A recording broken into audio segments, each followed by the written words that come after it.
Market جنگ بازار فیضان محدث اعظم کیسٹ ہاؤس جناب پیر قاری محمد جہانگیر صاحب آپ سے ہماری یہ آنکھ ٹھیک ہو جائے. اور کتنے ہیں جن کی پنڈلی کی ہڈیاں ٹوٹ گئیں, انہوں نے نہیں مانگا, سہلے کے درد, آقا کو کیوں پریشان کریں. یہ بھی ایک محبت کا اپنا انداز ہوتا ہے. یہ نہیں کہ ان کا عقیدہ یہ تھا کہ نبی کچھ کر نہیں سکتا, یہ نہیں, عقیدہ تھا کہ نبی سب کچھ کر سکتا ہے, لیکن یہ بھی تھا کہ کیوں کہیں. وہ آ کے بیٹھ گئے, پنڈلی کی یہ ہڈی ٹوٹ گئی ہے, باندھ کے بیٹھے. یہ بخاری کے الفاظ ہیں, سرکار نے خود دیکھ کے بلا لیا, یہ چہرہ اترا ہوا کیوں ہے, یہ آنکھوں میں نمی کیوں ہے, یہ بار بار پلکوں کا حلقہ توڑتے ہوئے آنسو جھلملاتے نظر کیوں آتے ہیں, وجہ اس کی کیا ہے. تب عرض کرتے ہیں کہ یہ ہڈی ٹوٹ گئی ہے. کام بھی آپ کا تھا, وہ یہودی کو قتل کر کے آ رہا تھا. وہ ساری, میں اس کا باقاعدہ سند نہیں پڑھوں گا چونکہ اب وقت نہیں ہے, پھر سند پہ بات کرتے کرتے پھر وہ اس پہ 10-15 منٹ چلے جائیں گے, پھر اس پہ شارحین نے کیا کہا ہے وہ اس طرف جاؤں گا تو باتیں لمبی ہو جائیں گی. حضور سرکار نے بلایا, آپ نے کہا کہ اپنی ٹانگ کو اس طرح کھول دو, پھیلا دو. اس نے پھیلا دی, فمسح یدہ, سرکار نے وہاں پہ اپنا ہاتھ یوں پھیرا, اپنا ہاتھ یوں پھیرا, تو وہ صحابی اٹھ کر مسجد میں کبھی ادھر جاتے ہیں کبھی ادھر جاتے ہیں. ساتھیوں نے پوچھا یہ پھر پھر کے کیا دیکھتے ہو, کہا یہ میں دیکھ رہا ہوں کہ یہ ہڈی ٹوٹی بھی تھی یا ویسے ہی میں بیٹھا ہوا تھا.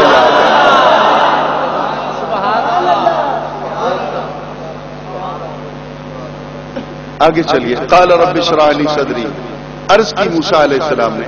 یہ قالا ذہن میں رکھیے گا, پھر اس پہ بات کریں گے. قل قالا یقولو, ان کے بعد جب عبارت آئے گی تو اس کا مرجع ضمیر کدھر جائے گا, اس پہ تھوڑی سی بات کریں گے. قالا, موسیٰ علیہ السلام نے خود عرض کی, انشراح صدر کی دولت مل گئی تو پھر آپ نے دوسری ڈیمانڈ کی, کہا ویسر لی امری, یا اللہ جدھر بھیج رہا ہے نا وہ ہے بندہ بڑا ظالم, میرا کام آسان کر دینا. ویسر لی امری, آپ آسانیاں لے کر جانا چاہتے ہیں, اللہ تعالیٰ سے آسانیوں کی سند دے کے میدان میں جانا چاہتے ہیں. اور ادھر مدینے والے آقا ہیں, یہ کہتے ہیں جتنی مشکلیں ہیں میرے دامن میں ڈال دیں. میں 3 دن تک شعب ابی طالب میں, 3 سال تک شعب ابی طالب میں رہ لوں گا. پانی نہیں ملا تو فریاد نہیں کروں گا, کھانا نہیں ملے گا تو چیخوں گا چلاؤں گا نہیں. تپتی ہوئی دوپہر میں 3 برس گزریں گے, ٹھٹھرتی ہوئی راتوں میں 3 برس گزریں گے. کوئی شائبان سر پہ نہیں ہے, کوئی مکان سر پہ نہیں ہے. نبی علیہ السلام کی قوت برداشت بحیثیت نبی وہ تو بہت زیادہ ہے, لیکن یقین کیجئے تاریخ اقوام عالم آنسوؤں کا خراج پیش کرتی ہے جب نبی کے ساتھ 3 برس تک 10 دن پیاسا رہتے ہوئے نبی کی 2.5 برس کی بیٹی کو دیکھتے ہیں جن کا نام خاتون جنت ہے. یہ اس وقت 2.5-3 برس کی تھی جب نبی پاک کے ساتھ آ گئی تھی. یہ محشوری کے دن سارے انہوں نے ساتھ گزارے. ویسر لی امری, یا اللہ میرا کام آسان کر دے. کہاں آسان کر دیا. واحلل عقدۃ من لسانی, یا اللہ میری زبان کی گرہیں بھی کھول دے, میری زبان کی گتھیاں سلجھا دے. مجھے وہ قوت گویائی عطا کر میں بات کروں تو لفظ لفظ دل تک اتر جائے. میں بات کروں تو میری بات کرنے کا انداز ایسا ہو کہ اپنے تو اپنے دشمن بھی سننے پہ مجبور ہو جائے. واحلل عقدۃ من لسانی, میری زبان کی گرہیں کھول دے. کہا کھول دی. کہا یفقہوا قولی, جدھر بھیج رہا ہے نا ان کو بھی توفیق دے کہ وہ سمجھ لیں. آپ کا میں دیکھ رہا ہوں کہ مزاج نہیں, کچھ چہرے مجھے نظر آ رہے ہیں, باقیوں کا مزاج اس طرح نہیں ہے, لیکن کیا کروں, میں کان پہ ہاتھ رکھ کے کوئی دوڑا سنا نہیں سکتا ہوں, مجھے آتا نہیں. اب غور سے میری بات کو سنیے گا. حضور والا کہا یفقہوا قولی, وہ سمجھ لے میری بات. یفقہوا, وہ سمجھ لے. قولی, میری بات وہ سمجھ لے. اس کا مطلب کیا ہے, زید اور بکر دونوں آپس میں کسی معاملے میں الجھ گئے, بات تکار تک پہنچی, گالی گلوچ تک آ گئی, گریبان پکڑ لیے, پھر تسلی نہیں ہوئی, ویپن نکل آئے, اس نے اس کو فائر مار دیا, اس نے اس کو فائر مار دیا, دونوں مضروب ہو گئے. پولیس آ گئی, دونوں کو پکڑ کے لے گئی, ڈاکٹ بنے, MLC کٹی, پرچہ درج ہوا, انٹروگیٹ ہوا معاملہ, چلان کورٹ میں چلا گیا. کورٹ کے اندر جا کے باقاعدہ کیس ٹرائل ہونے لگا. دونوں گروپ لڑتے رہے, اور جس دن دونوں کی سمجھ میں بات آ گئی کیس دونوں نے اٹھا لیا. میں نہیں سمجھا. تو لڑائی اس وقت تک ہے جب تک بات سمجھ میں نہیں آتی نا. تو کہا یفقہوا قولی، وہ میری بات سمجھ لیں تاکہ لڑائی ہو ہی نہ، جھگڑے کی نوبت آئے ہی نہ. یفقہوا قولی، وہ میری بات کو سمجھ لیں. کہا ٹھیک ہے ایسا ہی ہوگا. لیکن پھر کہا یا اللہ فاجعل لی وزیرا، مجھے ایک وزیر بھی دے دینا. وزیر مددگار کو کہتے ہیں. کس کو کہتے ہیں؟ وجعل لی وزیرا، وجعل اور بنا دے لی میرے لیے وزیرا، معاون مددگار، میرا وزیر بوجھ بانٹنے والا ایک بنا دے میرے ساتھ، میرا مددگار بنا دے. تو اب تیار ہو تو میں یہ جملہ کہہ دوں. موسیٰ علیہ السلام اللہ کے نبی ہے، اونچی آواز سے بولیے. نبی ہو کر رب سے مدد کیوں نہیں مانگتے؟ مددگار کیوں مانگتے؟ میں نہیں سمجھا سکتا ہوں. وجعل لی وزیرا، مددگار مانگ رہے ہیں نا، تو آپ مدد مانگتے نا. یا اللہ مدد کر، یا اللہ مدد کا نعرہ لگاتے. آپ نے کیا سنا؟ آپ کو کیا پتا؟ یا اللہ مدد کا نعرہ لگاتے کہ یا اللہ مدد کر. آپ کہتے ہیں وجعل لی وزیرا، مجھے مددگار دے. مدد نہیں، مددگار عطا کر. نبی ہو کر مدد نہیں مانگتا، مددگار مانگتا ہے. تو کون ہوتا ہے یا اللہ مدد کہنے والا؟ مددگار مانگ. وجعل لی وزیرا، یا اللہ مجھے ایک وزیر دے دے، مددگار دے دے. اللہ نے کہا ٹھیک ہے دیتا ہوں. جب دیکھا کہ اس کا دریائے کرم جوش پہ ہے تو فوراً عرض کر دی کہ من اہلی، دینا ہی ہے تو میرے گھر سے ہی دے دینا. وجعل لی وزیرا من اہلی، عطا کرنا ہے تو میرے گھر سے عطا کر دے. تو کہا چلو ٹھیک ہے میں آپ کے گھر سے عطا کر دیتا ہوں. تو پھر دیکھا کہ اس کا دریائے کرم جوش پہ ہے، وہ تو یہ بھی مان گیا کہ تیرے گھر سے ہی بنا دیتا ہوں مددگار. تو پھر کہا ہارون اخی، میرے گھر سے ہی بنانا ہے تو میرے بھائی کو بنا دینا. یہ قرآن پاک کے ڈائریکٹ الفاظ ہیں جو میں آپ کی سماعتوں کی نظر کر رہا ہوں، غور کیجیے گا. وجعل لی وزیرا، مددگار چاہیے، دیتا ہوں.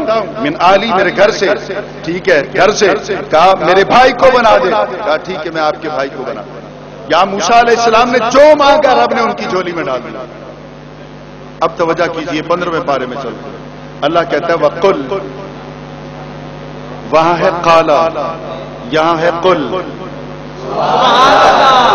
یہ شاید میں سب کو کنوے تو نہ کر سکوں، لیکن کچھ احباب ہیں جن کے چہرے مجھے کھلے ہوئے نظر آتے ہیں، شاید ان تک میری بات کنوے ہو رہی ہے. وہاں ہے قالا، یہاں ہے قل.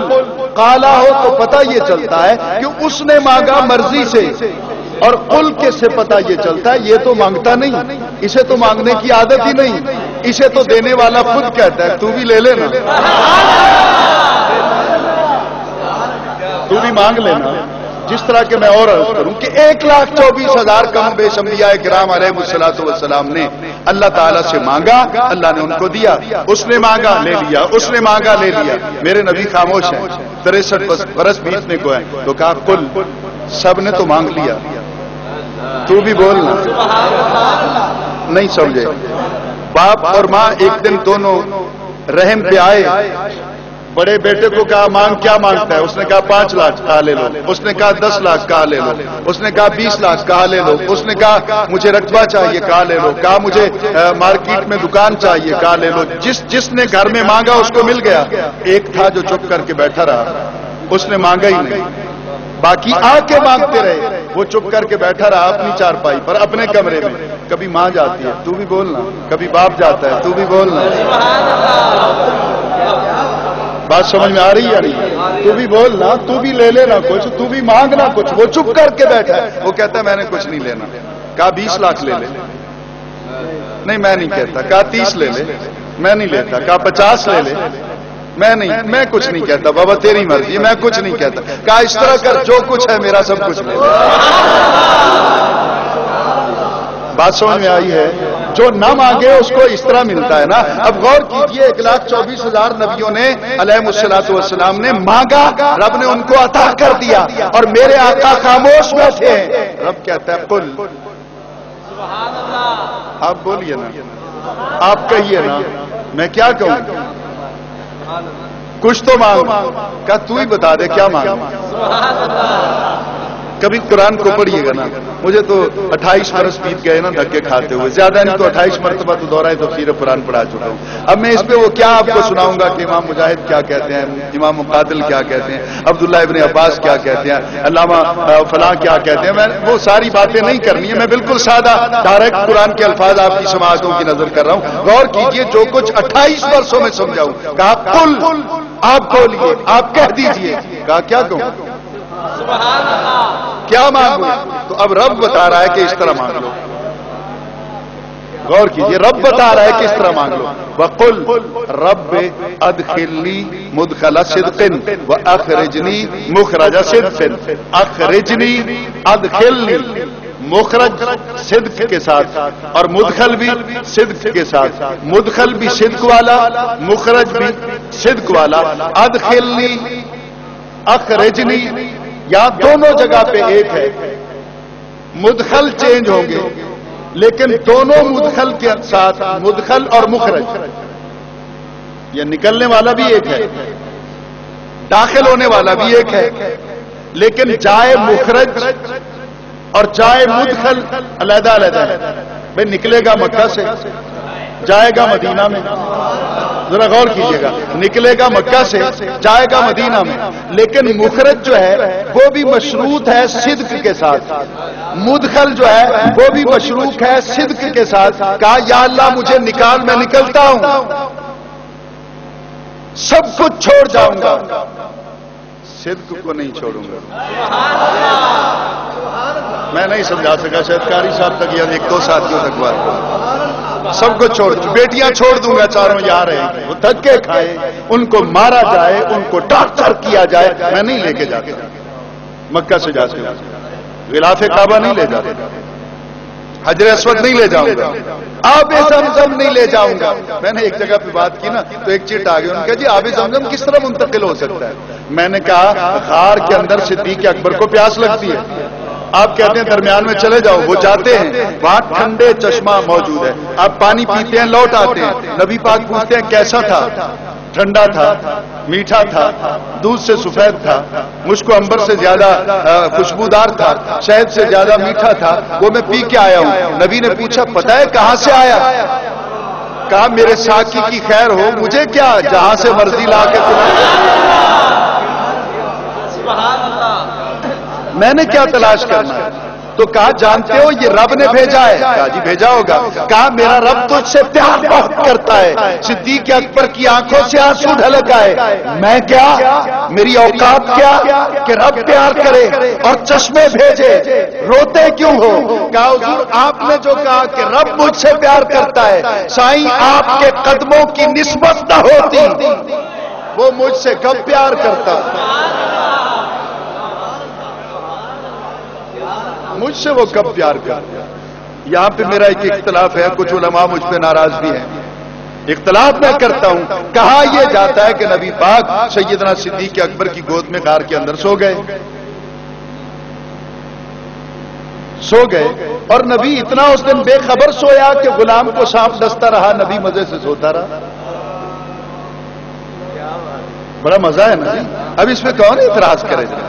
بڑے بڑے قداور کھڑے ہیں, اب ان کے سامنے ہاتھ باندھ دے بنا تو گزارا ہی نہیں ہوتا. اب نبی کے بارے میں بخاری کی روایت تو یہ کہتی ہے کہ نبی کی صرف آنکھ سوتی ہے, دل نہیں بے خبر ہوتا. حالانکہ نیند آدھی موت ہے. یا ایک جملہ عرض کر دوں, نیند آدھی موت ہے. اس پہ میں نے دارمی شریف کی شرح لکھ رہا ہوں تو اس میں نے تقریباً 30 صفحات پہ بحث کی. یہاں صرف ایک جملہ جناب کی نظر کرتا ہوں, نبی نیند آدھی موت ہے. آدھی موت ہے نا, یہ نیند آ جاتی ہے تو آدھی موت آ جاتی ہے, وضو ٹوٹ جاتا ہے, اور نبی تو اسی طرح جا کے نماز فجر پڑھا دیتا ہے. تو ثابت ہوا کہ بخاری اور دیگر تمام محدث نبی کی آدھی نہیں مانتے, تو ہم تو آدھی نہیں مانتے, پوری موت کس طرح مان لیں گے. کاش یہ جملہ میں نے کہیں اور کہا ہوگا. یعنی حدیث تو آدھی موت نہیں مانتی, تو پورے نبی کو مار رہا ہے, ہم تو پوری موت کو کس طرح قبول کریں گے, آدھی کو قبول نہیں کریں گے. نیند نبی کی اس طرح نہیں ہے جس طرح آپ کی اور میری.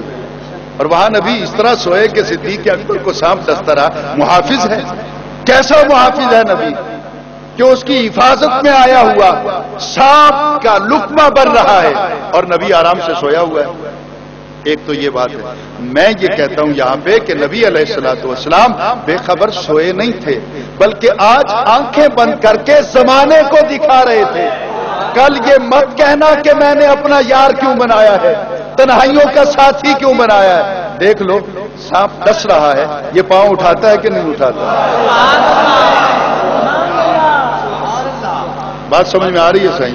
دوسری بات یہ ہے کہ صدیق اکبر درد کی شدت کی وجہ سے اتنا روئے کہ آپ کا آنسو ڈھلک گیا اور سرکار کے چہرے اقدس پہ آیا تو پھر سرکار نے آنکھ کھولی.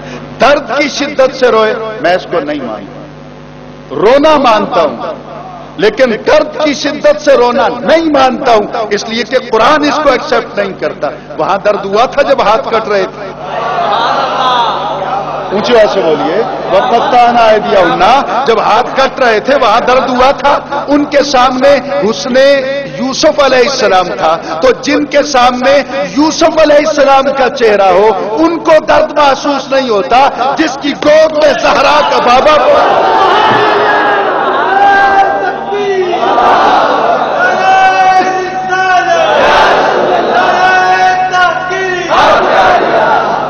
تماشا مت بنا صدیق اکبر کی محبت کو. درد کی شدت سے صدیق اکبر نہیں روئے. درد کی مجال کیا ہے جو صدیق اکبر کی گردش گرد پا کو بھی چھو سکے؟ درد کی شدت سے نہیں روئے تھے. وہ تو موت کو آنکھوں کے سامنے رقص کرتے ہوئے دیکھ کر اس ہجر و فراق کو یاد کر کے روئے تھے کہ جیسے آج محبوب میرے پاس ہے، مزار میں بھی ساتھ ہوگا. اگر آج موت آ گئی تو کیا وہاں بھی سرکار ساتھ ہوں گے؟ حضور یہ اس پہ انشاءاللہ پھر کبھی بات ہوگی تو اب ذرا غور سے میری بات کو سنیے گا. کہا میں چلا جاتا ہوں، پورا شہر چھوڑ دوں گا، آب زمزم کو نہیں لے کے جاؤں گا. وہ بات سنا رہا تھا تو آپ نے کہا جانتے ہو یہ چشمہ کہاں سے آیا تھا؟ کہا حضور میں نے کیا جاننا ہے، بس ٹھیک ہے آ گیا، میں نے پی لیا، میں نے تو پانی پینا. کہا اللہ تعالیٰ نے یہ جنت کا چشمہ یہاں بھیج دیا تھا. جب تم چلے تھے تو جہاں سرکار لیٹے ہوئے تھے وہاں سے جہاں جانا تھا نا قاری صاحب، میں نے اس کو تحقیق کیا، وہاں تک صدیق اکبر کے 4 قدم بنتے تھے. آپ نے کہا وہاں چلے جاؤ پانی پی لو. یہ 4 قدم اور وہ جنت. عند سدرۃ المنتہا، عندہا جنت المأوا، سدرۃ المنتہا کے پاس جنت. اس کے 4 قدم. پہلا قدم اٹھ چکا ہے. اللہ کے عالم نے کہا کہ اے فرشتوں چھوڑو آج میری بندگی، آج نوکری کرو صدیق اکبر کی. جاؤ وہ میرے نبی کا محبوب ہے، آج محبوب کے لیے چھوڑ دو سارے کام. جنت کا پورا چشمہ اٹھا کے لے جاؤ. جس نبی کے غلام کے لیے جنت کا چشمہ جگہ چھوڑ سکتا ہے اس نبی کے لیے زمزم کا کنواں جگہ نہیں چھوڑ سکتا. تو نبی نے کہا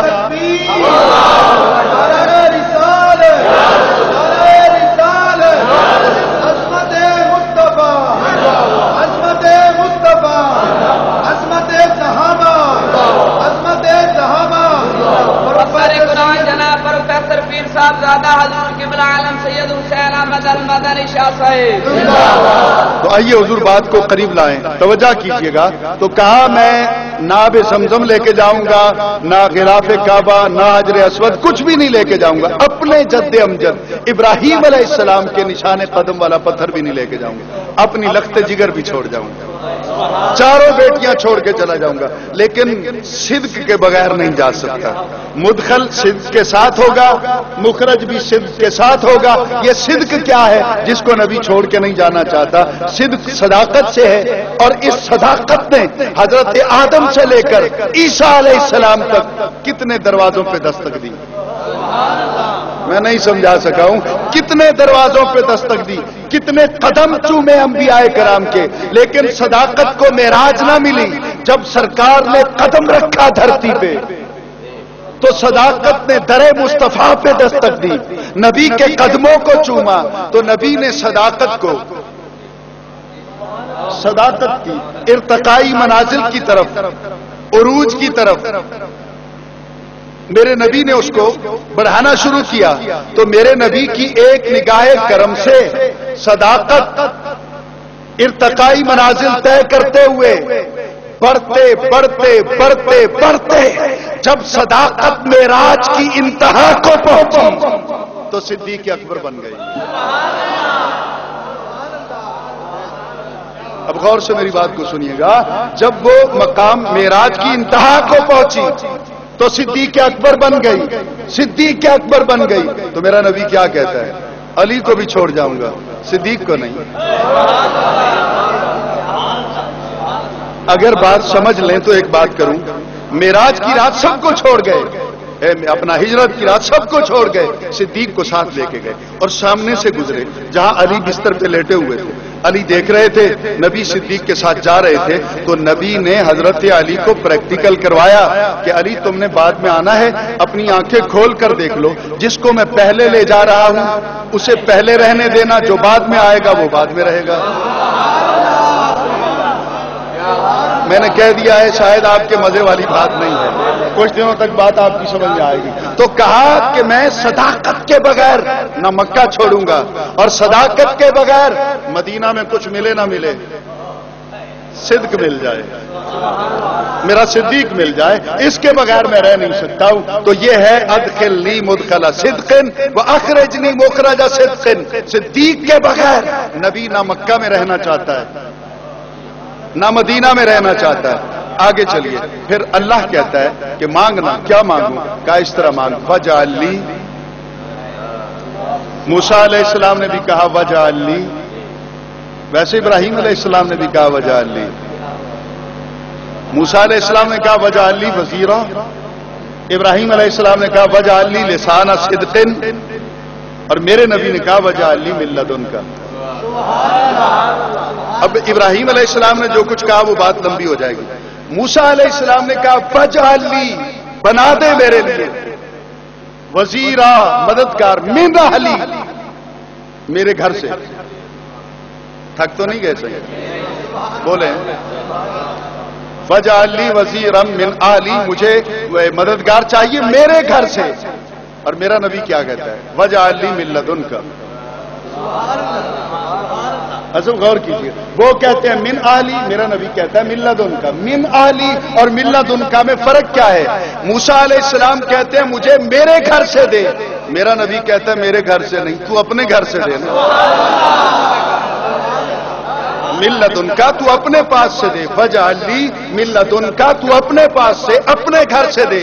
میں 28 برس تک پڑھاتا رہا، میں اس نتیجے پر پہنچا وجعل لی من لدنک. جب میں نے بار بار پڑھا، میں نے بار بار پڑھایا، اساتذہ کے پاؤں صاف کیے، اساتذہ کے جوتے صاف کیے، تب میں اس نتیجے پر پہنچا کہ وجعل لی من لدنک. یہ پڑھا میں نے تو پتہ مجھے چلا کہ حضرت علی کو اللہ نے بیت اللہ میں پیدا کیوں کیا تھا، کعبہ میں پیدا کیوں کیا تھا؟ اس لیے کہ وہ عالم الغیب و شہادہ ہے، وہ غیب بھی جانتا ہے، حاضر بھی جانتا ہے، عدم بھی جانتا ہے، وجود بھی جانتا ہے، معدوم بھی جانتا ہے، موجود بھی جانتا ہے، حال بھی جانتا ہے، مستقبل بھی جانتا ہے. رب جانتا تھا کہ میرا نبی کہے گا اپنے گھر سے دے، علی کو اپنے گھر میں پیدا کر دیا، یہ میرے گھر سے مانگے گا، میں علی عطا کروں.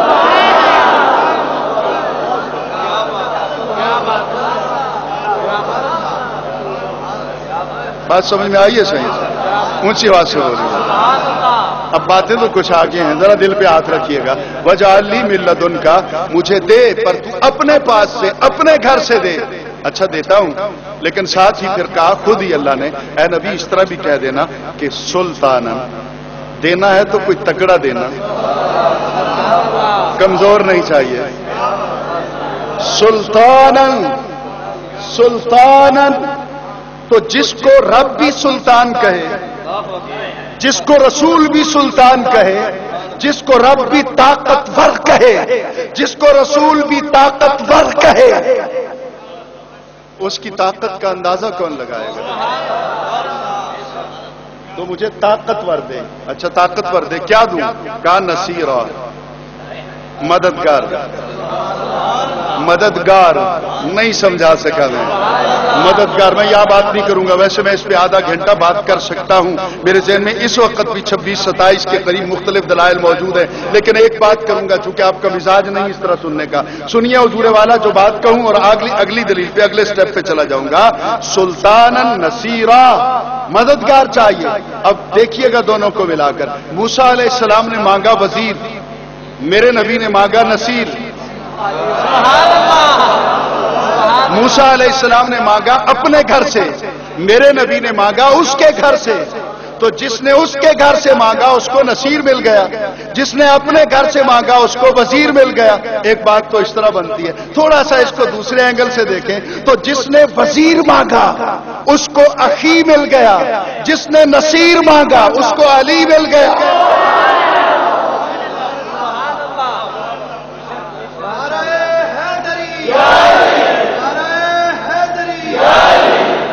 وَإِذْ قَالَ إِبْرَاهِيمُ رَبِّ أَرِنِي كَيْفَ تُحْيِي الْمَوْتَى، ابراہیم علیہ السلام نے عرض کی اے رب دکھا دے مجھے کہ تو مردوں کو کس طرح زندہ کرتا ہے۔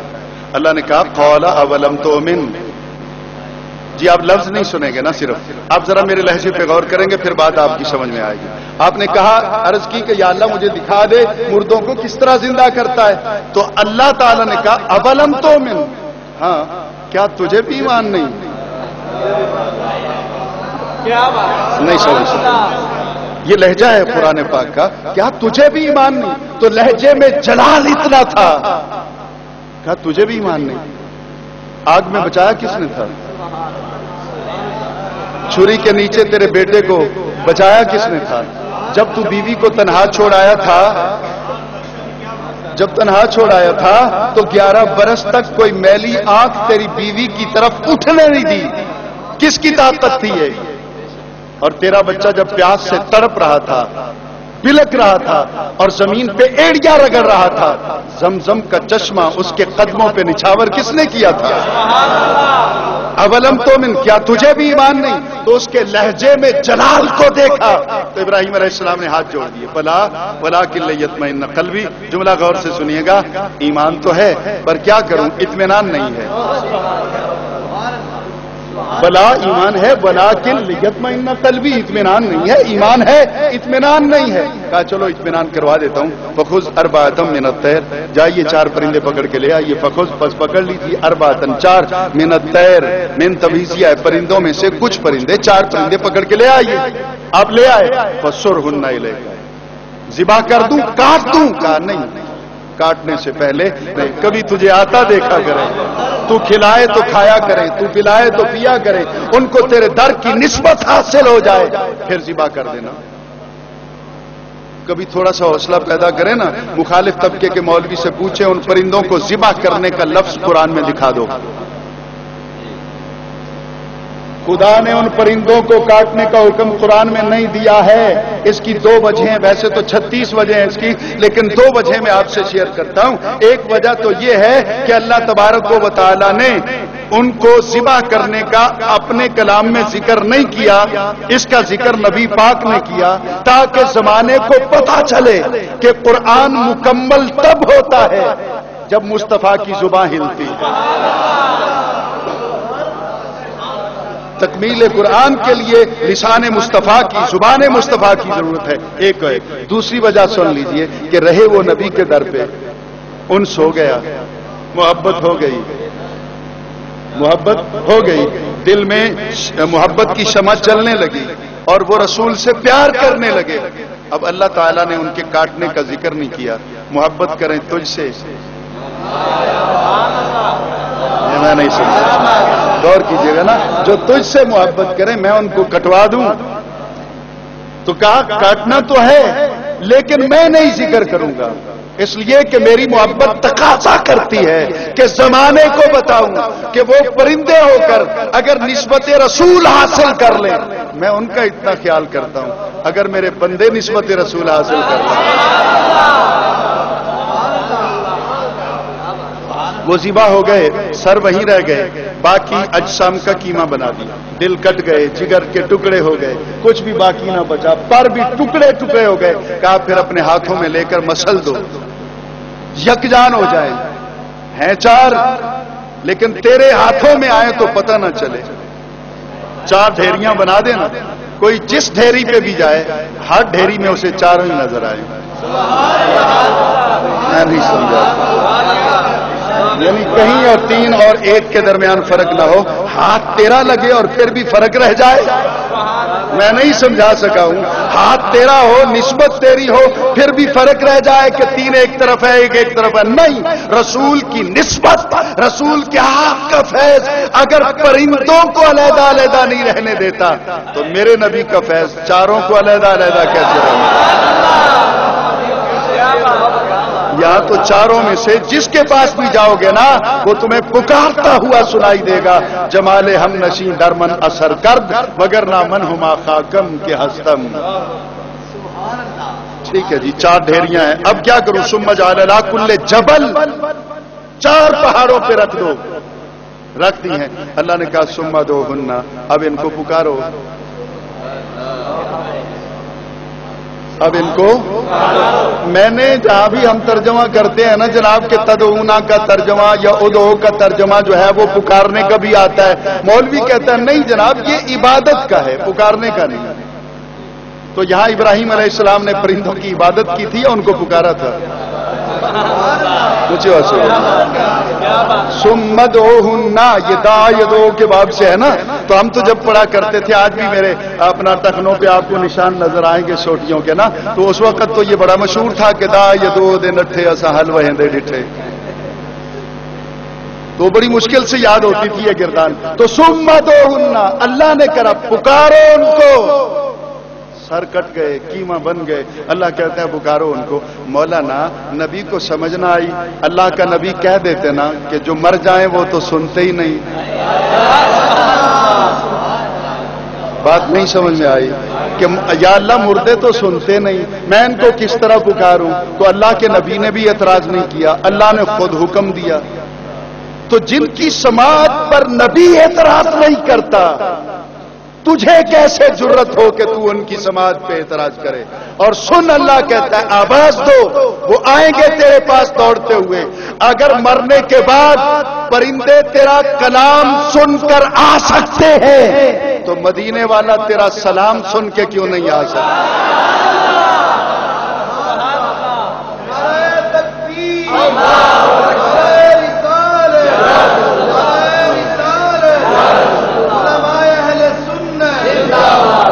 اچھا حضور بات کو قریب لائیں.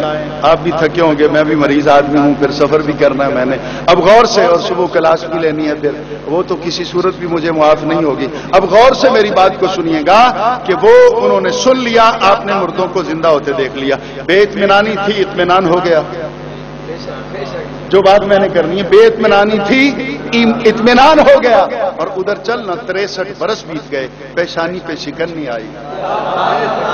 بے اطمینانی کا نام تک نہیں ہے. ان کی آنکھوں میں کبھی بھی بے اطمینانی کا کوئی اثر نظر نہیں آیا. 63 برس بیتنے لگے. اللہ کے عالم نے پکارا کہ تیرے اطمینان پہ قربان جاؤں. یا ایتھا النفس المطمئنہ، اے نفس مطمئنہ محمد، اے اطمینان والی جان میرے پیارے حبیب. یا ایتھا النفس المطمئنہ، اے نفس مطمئنہ محمد، ارجعی الی ربک، لوٹا اپنے رب کی طرف، لوٹا اپنے رب کی طرف. یہ کیوں نہیں کہا کہ آجا اپنے رب کی طرف؟ یہ کیوں کہا کہ لوٹا اپنے رب کی طرف؟ اس پہ اگر غور کریں تو بات اس طرح سمجھ میں آئے گی. بالکل اس کو ہم اس طرح، آج جب میں گھر سے چلا تو راستے میں بار بار یہاں سے کال آتی رہی اور یہی کہتے رہے کہ آ جاؤ، جلدی آ جاؤ، جلدی آ جاؤ. اگر گھر والوں کو ضرورت پڑتی نا قاری صاحب تو وہ مجھے کال کرتے، تو انہوں نے یہ نہیں کہنا تھا کہ آ جاؤ، وہ کہتے کہ لوٹ آؤ. بات میں نے کچھ سمجھا دی، پتہ نہیں. تو جہاں میری ریزیڈنسی ہے وہاں اگر پکارا جائے گا تو کہیں گے لوٹ آؤ، اور جہاں میں عارضی طور پہ جا رہا ہوں وہاں والے پکاریں گے تو کہیں گے آ جاؤ. تو ثابت ہوا کہ یہ کائنات میرے نبی کی عارضی ریزیڈنسی ہے، عارضی رہائش گاہ ہے. اصلی وطن تو الی ربک ہے نا، اونچی آواز سے بولیے، اصلی وطن تو وہ ہے نا. تو حضور والا ارجعی الی ربک، لوٹ آ اپنے رب کے پاس. اب دھیان سے میرا جملہ سننا ہے, اس کے پیچھے میرے 28 برس پڑے ہیں. غور سے سنیے گا, میں کہیں سے چرا کے نہیں لایا ہوں کچھ بھی, ایک جملہ بھی چرا کے نہیں لایا ہوں. ذرا غور سے میری بات کو سنیے گا. کہا لوٹ آؤ اپنے رب کے پاس. تو یہ جملہ ثابت کرتا ہے میرے نبی کا اصلی وطن مکہ نہیں ہے, میرے نبی کا اصلی وطن مدینہ نہیں ہے, میرے نبی کا اصلی وطن الی ربک, رب کے پاس ہے. تو مولانا وطن کا ایڈریس میں نے بتا دیا ہے, وہاں چلے جاؤ اور جا کے ریسرچ کرو, تلاش کرو. اگر وہاں خاک ہے تو یہ خاکی ہوگا, اگر وہاں نور ہے تو یہ بھی نور ہوگا.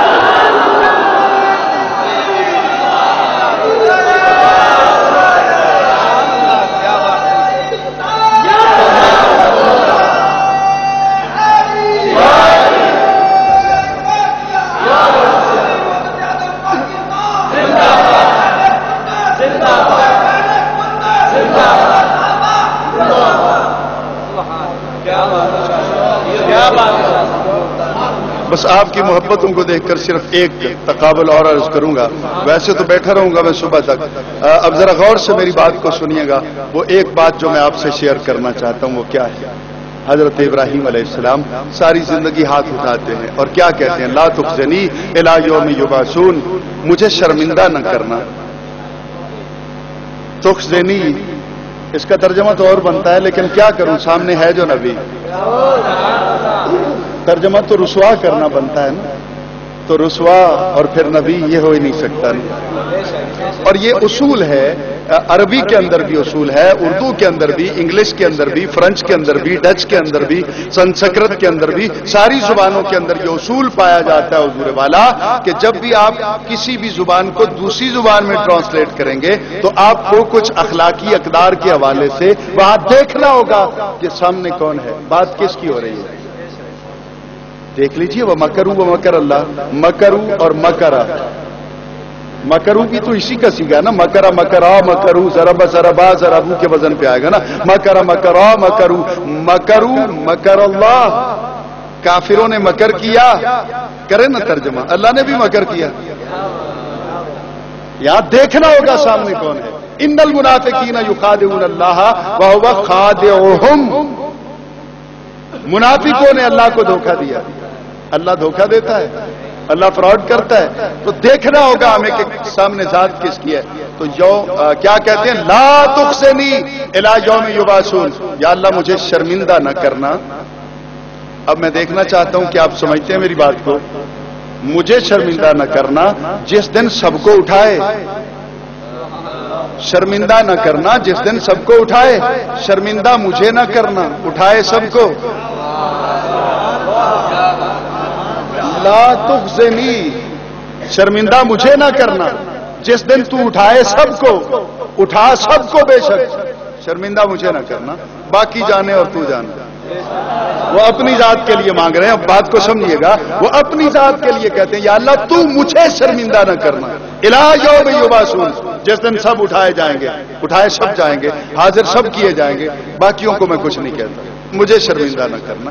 اپنی ذات تک بات کی اور مانگی یہ دعا کہ مجھے شرمندہ نہ کرنا. میرا نبی چپ کر کے بیٹھا ہے. اللہ کہتا ہے یوم لا یخزی اللہ النبی والذین آمنوا معہ, اے نبی قیامت کا دن آنے تو دے, میں رب ہو کر تو اس سے وعدہ کرتا ہوں نہ تجھے شرمندہ کروں گا نہ تیرے دیوانوں کو شرمندہ کروں گا,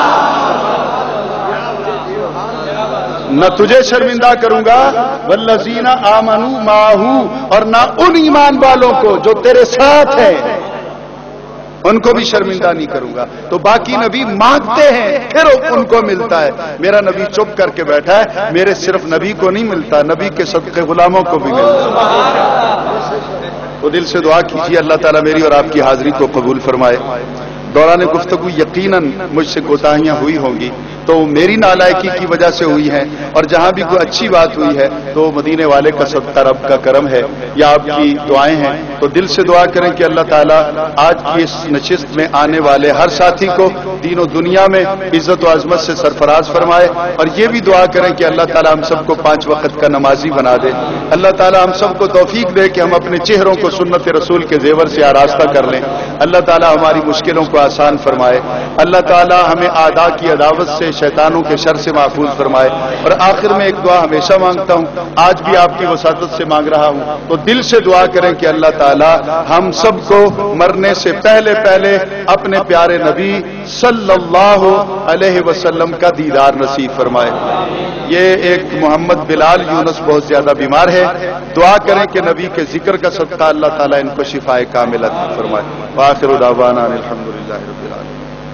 مصطفیٰ جان رحمت لاکھوں سلام، شمع بز میں ہدایت پہ لاکھوں سلام، شمع بز میں ہدایت پہ آسیوں تھام لو دامن مصطفیٰ، آسیوں تھام لو دامن مصطفیٰ، پھر پڑھو رب کی رحمت لا مصطفیٰ جان رحمت لاکھوں سلام، شمع بز میں ہدایت پہ مجھ سے خدمت کے قدس کہیں ہاں رضا، یا نبی سلام علیکہ، یا رسول سلام علیکہ، یا حبیب سلام علیکہ، صلوات اللہ علیکہ، صلوات اللہ۔ یا الہی صدیق ذکر رسول، اور یہ سلام آج جانا ہو قبول۔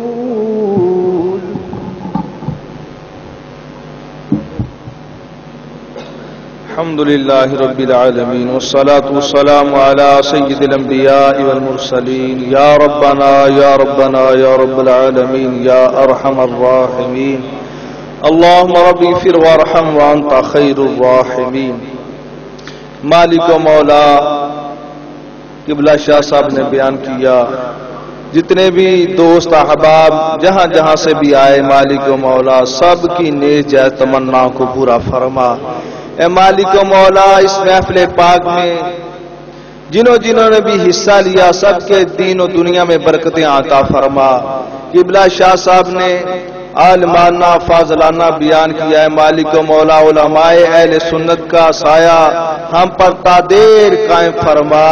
یا الہی ان کی صحت میں برکتیں عطا فرما، ان کے علم میں فیوز و برکات میں اور برکتیں عطا فرما۔ اے مالک و مولا نبی کریم علیہ الصلوۃ والسلام کے صحابہ کرام علیہم رضوان آپ کی شان کو بلند کرنے کے لیے محفل کا انعقاد کیا ہے، مالک و مولا آپ کی شان کو اور بلند فرما۔ یا الہی جو آپ کی شان کو سننے کے لیے آئے ہیں، مالک و مولا ان کے بھی یا الہی شانوں کو بلند فرما، اور ان کی یا الہی نیک جائز دلی تمناؤں کو پورا فرما۔ یا الہ العالمین نبی کریم علیہ الصلوۃ والسلام کے وسیلہ جلیلہ سے ہمیں صحابہ کرام علیہم رضوان کی محبت عطا فرما، آل پاک کی محبت عطا فرما، سرکار کا سچا پکا غلام عطا بنا۔ اے مالک و مولا قاری صاحب نے، امام صاحب نے، خطیب صاحب نے، یا الہ العالمین اس مسجد کی انتظامیہ اور اہل محلہ مالک و مولا سم پر اپنا کرم فرما، یا الہ العالمین اہل سنت و جماعت پر خاتمہ فرما اور نبی کریم علیہ الصلوۃ والسلام کی زیارت سے ہم سب کو مشرف فرما۔ اللہم ربنا تقبل منا انک انت السمیع العلیم وتب علینا انک انت التواب الرحیم۔ صلی اللہ تعالی علی حبیبہ خیر خلقہ سیدنا و مولانا محمد وعلی آلہ واصحابہ اجمعین۔ ساڈے جناب قاری محمد جہانگیر رضوی صاحب جڑے نے مکتبہ فیضان محدث اعظم کیسٹ سینٹر والے، انہاں دا ایک بہت بڑا میں سمجھنا کہ ہر شخص دا جن دین واسطے کام کیتا ہوئے او دا قوم تے احسان ہوندا ہے۔ ادا نے کہ سی ڈی لیاندی اس تواڈی خدمت واسطے، میں بھی ادا دیکھیے یہ ترکی دے جڑے ترکی دے اندر میرے آقا کریم علیہ الصلوۃ والسلام دے تبرکات ہیں۔ مثلا میں خود دیکھا ہے یہ اندر نبی پاک علیہ الصلوۃ والسلام دے داڑھی شریف دے بال مبارک موجود نے، وہ دی زیارتیں دے وچ موجود ہے۔ اس تو بعد پھر حضور کریم صلی اللہ تعالی علیہ وآلہ وسلم دا قمیض مبارک، سبحان اللہ کہہ دے ہو، اسی تو یار تڑپ جانے والے لوگ ہیں، حضور کریم کوئی گل نہیں کرے تو اسی تڑپ جانے والے لوگ ہیں۔ پھر اس تو بعد حضور کریم دی تلواراں، حضور کریم دا دندان مبارک جڑا احد دے میدان شہید ہویا سی موجود ہے۔ اور پھر اس تو بعد آقا کریم علیہ الصلوۃ والسلام دے تبرکات، اسی تے حضور کریم دے نالین شریف دا ایکو نقشہ ویکھے نا، وہ 4 قسم دے نالین شریف نے حضور کریم دے، 4 قسم دے نقشے نے حضور دے نالین شریف دے، انہوں نے سونے دے صندوق بند کر کے پھر وہ بکھائے نے، وہ بھی یہ زیارتاں موجود نے۔ پھر حضرت سیدۃ النساء حضرت سیدہ فاطمہ الزہرا دے جہیز والا جوڑا جڑا سرکار نے جہیز وچ دتا سی، تو جوڑا بھی ویکھ لینا تے اپنے جوڑے وچ ویکھ لیے، شہانہ شادیاں دے بچیاں دے کدے اعلی جوڑے ہوندے نے، تے سیدۃ النساء دا جوڑا بھی ویکھ لو۔ پھر وہ صندوق جڑا سیدۃ النساء نو جہیز وچ دتا گیا سی، وہ دی زیارت بھی موجود ہے۔ پھر اس تو بعد حضرات محترم حضرت سیدنا ابو بکر صدیق دی تلواراں موجود نے، حضرت ابو بکر صدیق دی داڑھی مبارک دے وال مبارک موجود نے۔ پھر جناب سرکار غوث العالمین سرکار غوث پاک دی ٹوپی مبارک موجود ہے۔ اور پھر امام حسین علیہ السلام دا قمیض مبارک، اور او قمیض جڑا امام علی مقام نے میدان کربلا چ پیا نے، اسی طرح ہی خون آلودہ قمیض ہے، ترکیاں والے سنبھال کے رکھا ہوا ہے، وہ دی زیارت بھی ہے۔ اور بہت سارے حضرت اویس کرنی دی ٹوپی وہ بھی موجود ہے، بہت سارے تبرکات نے۔ یہ سیڑھیاں لے کے انہیں لازمی طور پہ میں چونکہ صرف اس واسطے کہ تسی لوگ این ممکن ہے کوئی لا کے دیکھے وہ دے دل وچ میرے نبی دا نقشے کفے پاٹ نقش ہو جائے، بس یہ نہیں بات ہے، پتہ نہیں کدے دل دی دنیا بدل جائے۔ حضرات لے کے آئے نے انہیں سیڑھیاں نو، حضرت امام اعظم رحمۃ اللہ دی قمیض مبارک بھی اور بھی بڑے تبرکات نے، انہوں کو خریدنا جمعے تو بعد اللہ تعالیٰ عمل دی توفیق عطا فرمائے۔ پھر آڈیو بھائی یوم سیدۃ النساء پچھلا جمعہ عمل دی توفیق عطا فرمائے۔ یہ ہے وہ سیڑھی جڑی ہے تبرکات والی، تمامی حضرات اپنے گھراں ویکھنا لگا کے اللہ تعالیٰ عمل دی توفیق۔ مسئلہ یہ ہے کہ ایک متنازع شخصیت، دیوبندی کہے ہمارا، اہل حدیث کہے ہمارا، متنازع شخصیت ہوگی نا، اس نے بھی کیا لکھا کہ اللہ کی نگاہ میں آپ کا مرتبہ سب سے بڑا ہے۔ بڑے بھائی جتنا مرتبہ بتایا، یہ بے ایمانی کی کہ نہیں؟ پوری کتاب میں سے نچوڑ نکالتے شاہ اسماعیل کا کہ یہ نچوڑ نکال کے اس کا عقیدہ بیان کر رہے ہیں۔ کیا انصاف تھا؟ انصاف اس چیز کا نام ہے کہ کسی آدمی کے ساتھ زیادتی نہ کرو۔ اگر اس نے کسی صفحے پر یہ کہا بڑے بھائی جتنا، اگلے صفحے پر اس کی تشریح کر دی کتنا بڑا، سارے جہان کا سردار، سارے جہان کا سردار، اللہ تعالیٰ کی نگاہ میں آپ کا مرتبہ سب سے بڑا، اور صرف ایک جگہ پر نہیں، اگلے صفحے پر لکھتے ہیں اے ہمارے آقا رحمت للعالمین پر رحمت و سلامتی کی بارش فرما، جس طرح آپ صلی اللہ علیہ وآلہ وسلم نے ہم جیسے جاہلوں کو دین سکھانے کے لیے سرتوڑ کوشش. ماشاءاللہ. ایک جگہ پر نبی اکرم صلی اللہ علیہ وآلہ وسلم کو انبیاء کا سردار کہا. لہذا یہ کہنا کہ شاہ اسماعیل اس نے یوں کہا بڑے بھائی جتنا، یہ تو حدیث بھی انہوں نے ان کے سامنے ہوگی. مسئلہ یہ تھا. پھر میں دوبارہ آتا ہوں صفت. عبد الحی حنفی، سید احمد حنفی بریلوی، دونوں حنفی کے عقیدے کے شاہ اسماعیل کا حوالہ صراط مستقیم پر نہیں آئے گا. آپ اس کو مانتے اپنا آپ نہیں ایک سوال پوچھنا چاہتے ہیں. منتظم اجازت ہے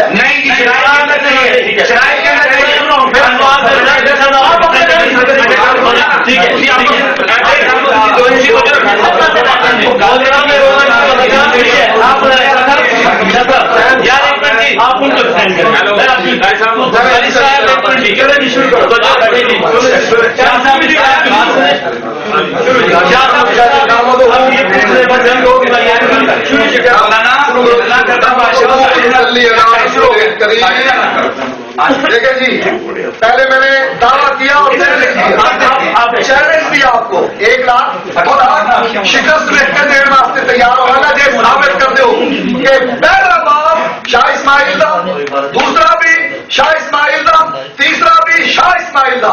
اور عبد الحی دیوبندی حنفی، سید احمد بریلوی حنفی کے بارے میں ہم سے پوچھتے ہو وہ کافر تھا کہ نہیں؟ ہم تو کہتے ہیں پکے کافر ہو.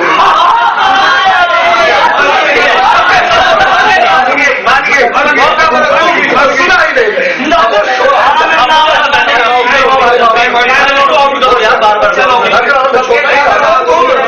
ہم نے تو اب بھی کہتا ہے سید احمد بریلوی، عبد الحی حنفی دونوں پکے کافر تھے. ہم کہتے ہیں اب بھی کہتے ہیں ارے دیس تو نہیں سر ہم لکھ دیں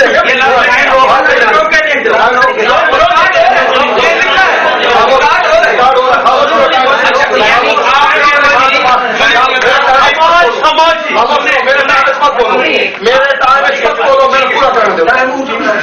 اچھا صراط مستقیم کی عبارت اڑ گئی، حنفیوں کی عبارت تھی. ہم تو پہلے کہتے ہیں بریلویوں تمہارے عقائد بھی کفریہ اور دیوبندیوں تمہارے عقائد بھی کفریہ. سید شاہ اسماعیل کی تو بات ہی نہیں، وہ تو اس کا باب ہی نہیں تھا. پہلا باب ہے اس کا، اس میں وہ عبارت نہیں. اچھا اب یہ دیکھو، یہ بریلویوں کی کتاب توحید ایمان احمد رضا خان کی کہتے ہیں امام الطائفہ اسماعیل دیلوی کے کفر پر بھی حکم نہیں کرتا. کافر نہیں کہتا، تاکہ ہمارے نبی اکرم صلی اللہ علیہ وآلہ وسلم نے اہل لا الہ الا اللہ کی تقریر سے منع فرمایا. اور تمہارا احمد رضا شاہ اسماعیل کو کافر نہیں کہتا، کہتا کیوں نہ کہوں اس لیے کہ اس نے لا الہ الا اللہ پڑھا ہے. یہ ملفوظات میں بھی یہی بات لکھی ہے کہ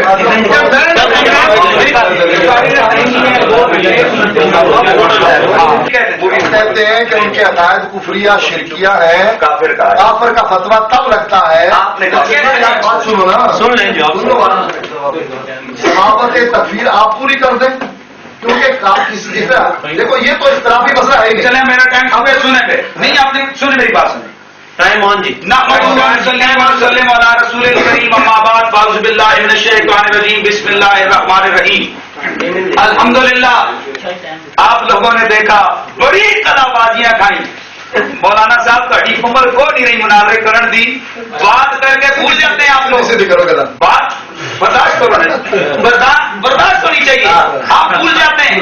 آپ نے دوران گفتگو سارے لوگوں نے سنا کہ انہوں نے کیا کہا. سید احمد کون ہے شہید؟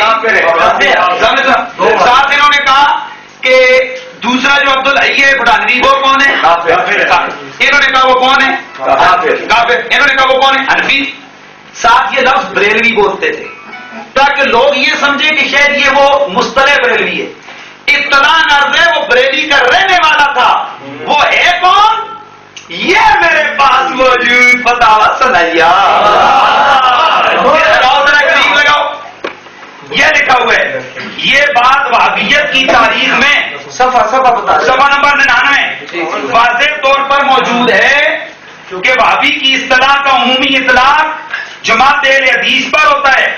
سید احمد شہید سنے نے جسے کافر کہہ چکے ہیں شہید, اور دسو مسلمانوں کافر نو شہید آخر والا اچھا خود کہا ہے نا اپنی زبان سے کہ کافر ہے. اچھا سید احمد شہید کی جماعت میں فی الحقیقت اہل حدیث ہی کا غلبہ تھا. بسم اللہ بسم اللہ.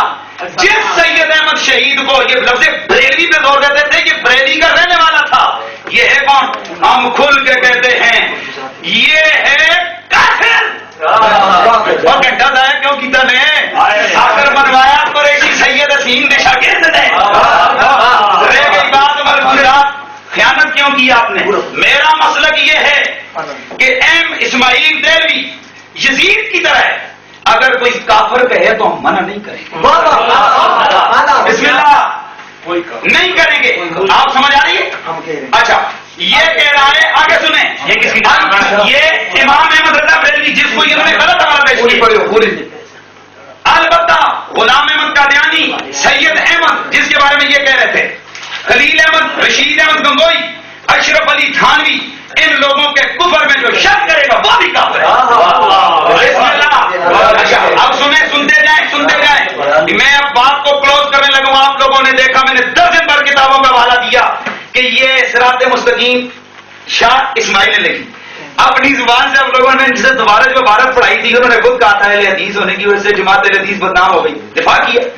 ان کی 12 کتابوں نے اس عبارت کا دفاع کیا. اور دسو کافران کا دفاع کرنے والا کون ہے؟ اب میں یہ کہتا ہوں یہ مولوی صاحب کی کتاب ہے, آئیے عقیدہ سیکھیں. آئیے کتوں آ گیا مولوی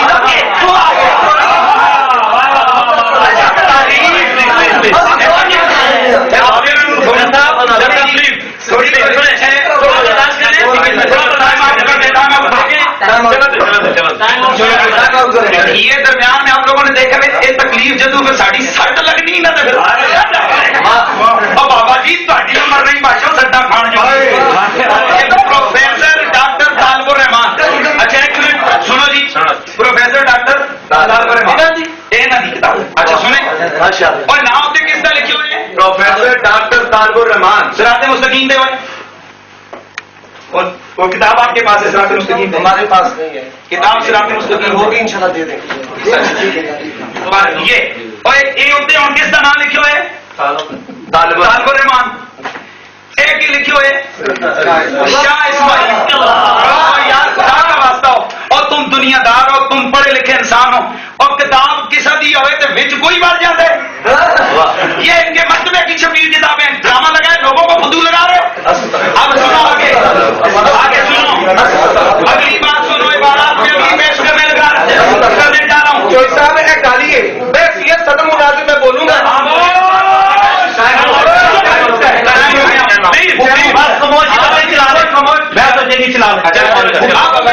میں عبارات آگے پیش کرنا چاہتا ہوں. انہوں نے کہا بڑے بھائی کی, ہمیں میں نے پہلے کہا کہ نبی اگر کسی کو بڑا بھائی کہہ دے اس کا حق ہے, اور امتی کو یہ حق نہیں پہنچتا کہ نبی کے کہے ہوئے الفاظ کو اپنے اوپر فٹ کرے. نبی نے کہا لا الہ الا انت سبحانک انی کنت من الظالمین, اور کوئی بے ایمان ہے حدیث اٹھ کے کہتے ہیں نبی ظالم ہے, تو میں کہتا ہوں اس پہ لعنتی ہونے میں کوئی شک ہوگا نہیں. ہمارا اعتراض یہ ہے صرف اس کتاب تقویۃ الایمان جس کو انہوں نے کہا یہ اس کا ماننا ایمان اور اس کا انکار کفر.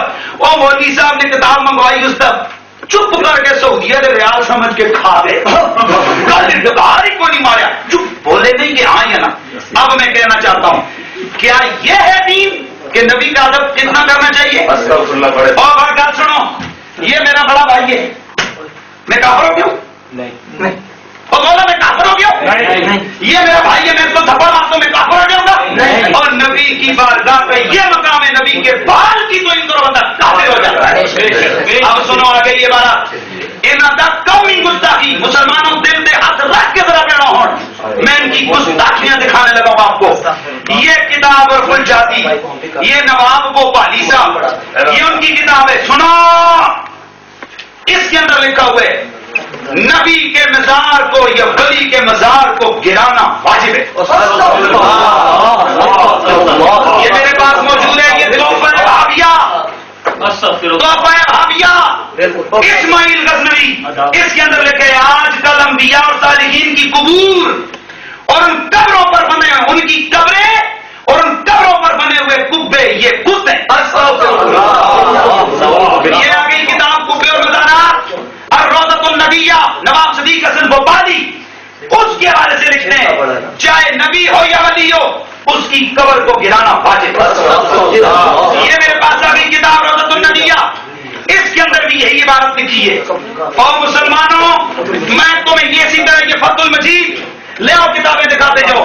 یہ میرے پاس ہدایت المستفید ان کتابوں میں موجود ہے. نبی کی قبر کیا ہے جی؟ بت ہے. اور بت کا گرانا کیا ہے؟ واجب ہے. مسلمانوں اور دلوں پہ ہاتھ رکھ کے میں تم سے سوال کرتا ہوں میں مصطفیٰ کا روزہ اور جس کو دیکھنے کے لیے مسلمان کا سینہ تاپ رہا ہوتا ہے اس کو بت کہہ کر اس کو گرانا واجب کہہ کر یہ گستاخی نہیں تو کیا ہے؟ میں کہتا ہوں آگے سنو آگے سنو. میں سوال کرتا ہوں آج اگر یہودیوں کا کوئی وزیر یہ فتویٰ دے دے یہ بیان جاری کر دے لوگوں مسلمانوں سنو یہودیوں کا کوئی منسٹر یہ دے دے کہ میں محمد کے روزے کو گراؤں گا بتاؤ پوری دنیا کا مسلمان سر آپ بنے گا کہ ان کا فتویٰ اور اس فتوے اس گستاخی کے فتوے نے آگے دیکھو کیا کام کھلایا. دکھاؤ مجھے کتابیں. میرے رسول اللہ کے صحابہ کے ہزاروں مزارات کو گرا دیا گیا.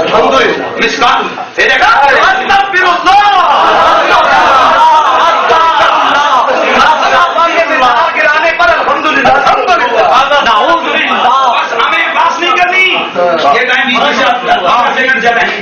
میں صرف آپ لوگوں کو مسلمانوں تمہیں دکھانا چاہتا ہوں. دیکھو یہ اپنے منہ سے کہیں گے نبی کا مزار بت ہے اور قرآن میں اللہ تعالیٰ کہتا ہے کہ جتنے بت ہیں یہ جہنم میں جائیں گے. اور مولوی اور دل پہ ہاتھ رکھ کے کہہ دے اگر ایمان قریب بھی آیا تو کہہ دے کہ کیا رسول اللہ کی قبر جہنم میں جائے گی. اور پھر آگے ان کا ظلم یہیں پر ختم نہیں ہوا. میرے مصطفیٰ کریم کی والدہ ماجدہ سیدہ حضرت آمنہ کا مزار گرا دیا گیا. ہزاروں صحابہ کے مزارات کو گرایا گیا. اور یہ اہل حدیث یہ جو بظاہر کہتے ہیں ہم کتاب و سنت کی درس لینے والے ہیں الحمدللہ ہم کتاب و سنت. اور مسلمان اگر تجھے ہوش نہ آیا تو یہ جتنے دنیا میں نشان عظمتوں کے ان کو ختم کر دیں گے. یہ میرے پاس موجود ہے دوستو جس نے دیکھنا ہو وہ دیکھ لے. یہ 1326 ہجری کے یہ جنت البقیع کی تصویر ہے جس میں یہ میرے مصطفیٰ کے صحابہ کے مزارات آپ کو نظر آ رہے ہیں. اور آج کی تصویر اگر دیکھنی ہے تو آپ دیکھ کر حیران رہیں. یہ دیکھیں کدھر گئے وہ مزار بلڈوزر چلا دیا گیا. او مسلمانوں میرے رسول نے فرمایا کسی مسلمان کی قبر پر مت بیٹھو. کیوں جی؟ خود روضۃ النبی میں حدیث ذکر کی ہے. کیوں؟ فرمایا اس کو تکلیف ہوتی ہے. بھائی تجھے پوچھتا ہوں اور اگر تیری ماں کی قبر پر کوئی چلے اس کو تکلیف ہوتی ہے اور سیدہ زہرا کے مزار کو گرایا گیا تکلیف نہیں ہوئی. میں آگے اور پوچھتا ہوں پھر آگے سنو میرے نبی کے ماں باپ کو کہا گیا یہ کافر ہے. فتاوی نظیریہ فتاوی ثنائیہ اس میں انہوں نے کہا کون ہے جی؟ نبی کے ماں باپ کون ہے؟ نبی